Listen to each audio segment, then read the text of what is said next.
Hello everyone, how are you? I'm Abhishek Jain, ex senior chemistry professor resonance Aakash and pace. आज मैं और बहुत सारे ट्रिक्स आपके सामने लेके आया हूं। तो हम लोग कुछ 6-7 रिएक्शंस अभी के अभी याद करेंगे और ये सारी रिएक्शंस पास्ट ईयर में बहुत बार आ चुकी हैं और इस बार उनका जेई मेंस और नीट में आने की बहुत ज्यादा पॉसिबिलिटीज हैं। So let's start. Okay, so the reaction that we are going to see is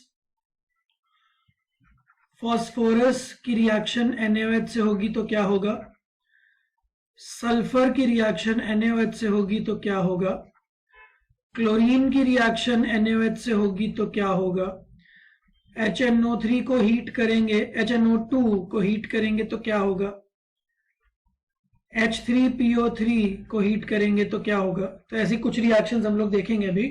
तो एक खास बात इन सारी रिएक्शंस के साथ ये है कि आपको एक चीज याद करनी है कि ये सारी reactions disproportionation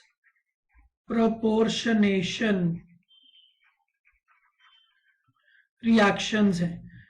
disproportionation reactions, in fact ये तीनों ही रिएक्शन पास्ट ईयर्स में बहुत बार आ चुकी हैं।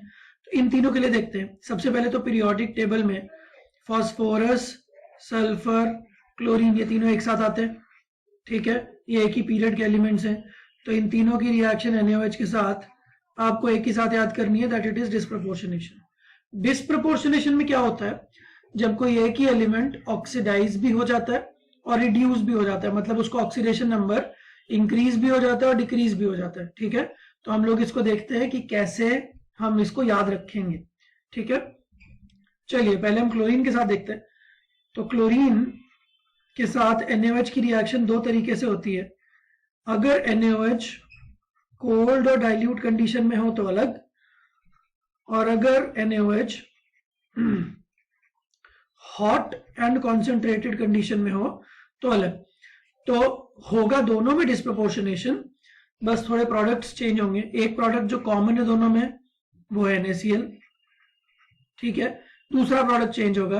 कोल्ड और डाइल्यूट कंडीशन में NaOCl बनेगा जिसका नाम है सोडियम हाइपोक्लोराइट, जबकि अगर हॉट और कॉन्सेंट्रेटेड कंडीशन रखी तो बनेगा NaClO3 जिसका नाम है सोडियम क्लोरेट। मैं नाम लिख भी देता हूं, सोडियम हाइपोक्लोराइट, ये NaOCl का नाम है, और NaClO3 का नाम है सोडियम क्लोरेट। और इनके साथ जो एक्स्ट्रा एक चीज बनेगी वो बनेगा वाटर। तो वाटर के बारे में जनरली कोई पूछता नहीं है, ठीक है। तो ये दोनों प्रोडक्ट्स बहुत ज्यादा इंपॉर्टेंट है। अब मैं ये देखता हूं कि इनमें डिसप्रपोर्शनेशन कैसे हुई। तो देखिए क्लोरीन का ऑक्सीडेशन नंबर यहाँ पे 0 है। अगर आपको ऑक्सीडेशन नंबर निकालना नहीं आता है तो मैंने अपने चैनल पे ऑक्सीडेशन नंबर कैलकुलेशन के ऊपर कुछ वीडियोस डाले हुए हैं। So the playlist is redox reactions, तो उस प्लेलिस्ट में जाके आप ऑक्सीडेशन नंबर निकालना सीख सकते हैं, ठीक है। तो अभी के लिए मैं शुरू करता हूं। तो क्लोरीन पे 0 है। इस NaCl में अगर देखा जाए तो क्लोरीन पे -1 है बिकॉज सोडियम पे +1 है। NaOCl सोडियम हाइपोक्लोराइट पे देखा जाए तो सोडियम पे +1 है। Oxygen is more electronegative than chlorine, तो ऑक्सीजन पे -2 होगा और क्लोरीन पे +1 होगा। सो टेक्निकली अगर देखा जाए तो क्लोरीन 0 से -1 भी गया और क्लोरीन 0 से +1 भी गया। इसको बोलते हैं डिसप्रपोर्शनेशन, ठीक है, डिसप्रपोर्शनेशन। तो पहली रिएक्शन में हमको दिख गया कि chlorine is getting both oxidised and reduced. दूसरी रिएक्शन में क्लोरीन 0 में है, यहाँ NaCl में क्लोरीन -1 में गया, NaClO3 में सोडियम +1 में, ईच ऑक्सीजन इज -2, तो -2 × 3 इज -6, तो बैलेंस करने के लिए क्लोरीन बिकम्स +5, ठीक है। तो हॉट और कॉन्सेंट्रेटेड कंडीशन में क्लोरीन जाएगा -1 एंड +5 में, और कोल्ड और डाइल्यूट कंडीशन में क्लोरीन जाएगा -1 में और +1 में। तो इसको रटने का तरीका थोड़ा ऐसा हम सोच सकते हैं कि कोल्ड मतलब माइल्ड कंडीशंस है, माइल्ड कंडीशंस है तो क्लोरीन से एक ही इलेक्ट्रॉन छीना गया। बट अगर हॉट एंड कॉन्सेंट्रेटेड कंडीशंस हो तो क्लोरीन से 5-5 इलेक्ट्रॉन छीन लिए गए, तो क्लोरीन +5 में पहुंच गया। तो हॉट एंड कॉन्सेंट्रेटेड मतलब स्ट्रॉन्ग रिएक्शन, तो क्लोरीन जब इलेक्ट्रॉन लेता है तो -1, ठीक है, और क्लोरीन जब इलेक्ट्रॉन दे रहा है तो 5 इलेक्ट्रॉन उसने दे दिए, so this is number 1 reaction. ये 2 रिएक्शंस अपने को याद रखनी है। अच्छी बात यह है कि क्लोरीन के अलावा सल्फर, फास्फोरस, ये सब लोग इस चीज में डिस्टिंक्शन नहीं करते कि कोल्ड है या हॉट है, उनका एक ही रिएक्शन होगा। बट क्लोरीन के केस में कोल्ड और डाइल्यूट कंडीशन में अलग रिएक्शन होगी और हॉट एंड कॉन्सेंट्रेटेड कंडीशन में अलग रिएक्शन होगी। अब हम फास्फोरस के ऊपर आते हैं। फास्फोरस की रिएक्शन कैसे हो रही है, याद क्या रखना है, वो भी डिस्प्रपोर्शनेशन ही होगा। तो काफी बार ना ऐसे क्वेश्चंस आते हैं कि फास्फोरस का NaOH के साथ रिएक्शन हुआ तो कौन सा प्रोडक्ट बनेगा। तो अगर आप इस कॉमन सेंस लॉजिक याद रखो कि डिस्प्रपोर्शनेशन का मतलब है कि रिएक्शन में ऑक्सीडेशन नंबर बढ़ेगा भी सेम चीज का और घटेगा भी। तो काफी बार बिना प्रोडक्ट याद किए हम लोग कॉमन सेंस से आंसर्स निकाल सकते हैं। फिलहाल मैं आपको रिएक्शन बताता हूं। तो रिएक्शन इज फास्फोरस। अब फास्फोरस को P4 बोलते हैं, तो P4 प्लस NaOH। अब फास्फोरस का ऑक्सीडेशन नंबर है 0, तो फास्फोरस 0 से नीचे भी जाएगा नेगेटिव और 0 से ऊपर भी जाएगा पॉजिटिव। पॉजिटिव वाला कौन सा बनता है, NaH2PO2। Very very important, please इसको याद कर लीजिए। सॉरी, इसका नाम है सोडियम हाइपोफॉस्फाइट। Sodium hypophosphite. और साथ में इसके जो प्रोडक्ट बनता है that is PH3, very famous phosphine. हम लोगों ने अपने पिछले लेक्चर्स में फॉस्फीन का एक प्रोडक्शन भी देखा था, जहां पे हमने कैल्शियम फॉस्फाइड में पानी डाल दिया था तो PH3 बन गया था। तो PH3 बनाने का दूसरा तरीका है ये रिएक्शन। अब इसमें हम लोग ऑक्सीडेशन नंबर्स देखते हैं। देखिए, electronegativity of phosphorus is more than hydrogen. तो जब आप फास्फोरस के साथ 3 हाइड्रोजन जोड़ दोगे तो तीनों हाइड्रोजन पे +1 +1 +1 आएगा और फास्फोरस पे आ जाएगा -3। तो ये वाला फास्फोरस तो नेगेटिव में चला गया।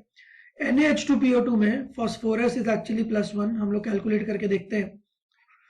NaH2PO2, sodium is +1, hydrogen is +1 each, oxygen is -2 each. So let's say phosphorus is X.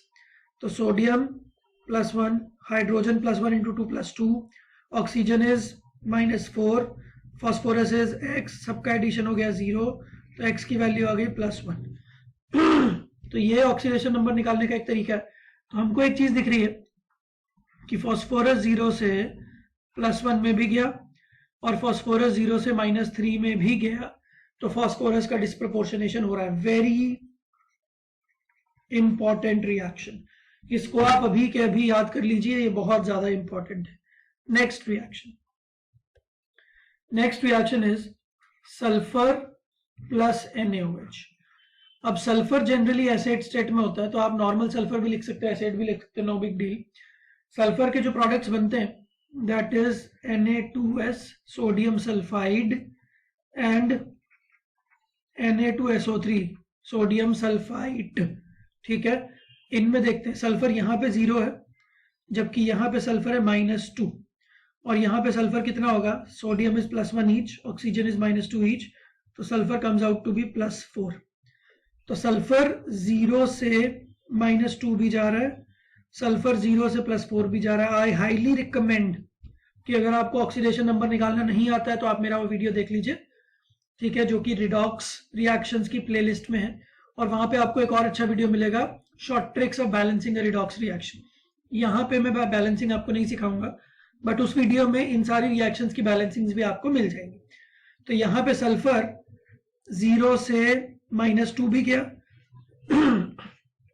और वही सल्फर 0 से +4 भी गया, तो सल्फर का ऑक्सीडेशन भी हो रहा है और सल्फर का रिडक्शन भी हो रहा है। तो इसको हम लोग क्या बोलेंगे, डिस्प्रपोर्शनेशन। ठीक है, तो एक अच्छी बात, फास्फोरस, सल्फर, क्लोरीन, इन तीनों की reaction with NaOH is disproportionation reactions. इसको, इन तीनों को आप याद कर लीजिए। All the 3 reactions are very very important reactions. ठीक है, उसके बाद हम नेक्स्ट रिएक्शन पे चलते हैं। नेक्स्ट रिएक्शन इज, अगर मेरे पास नाइट्रस एसिड है और मैंने उसको हीट किया, याद रखने वाली बात, ये भी डिस्प्रपोर्शनेशन रिएक्शन है। तो डिस्प्रपोर्शनेशन का मतलब है जो नाइट्रोजन है वो ऑक्सीडाइज भी होगा और वो रिड्यूस भी होगा। HNO2 में नाइट्रोजन की ऑक्सीडेशन स्टेट है +3। अब नाइट्रोजन +3 से ऊपर जाएगा तो +5 में जाएगा, और नाइट्रोजन +3 से नीचे जाएगा तो +2 में जाएगा, दैट इज NO।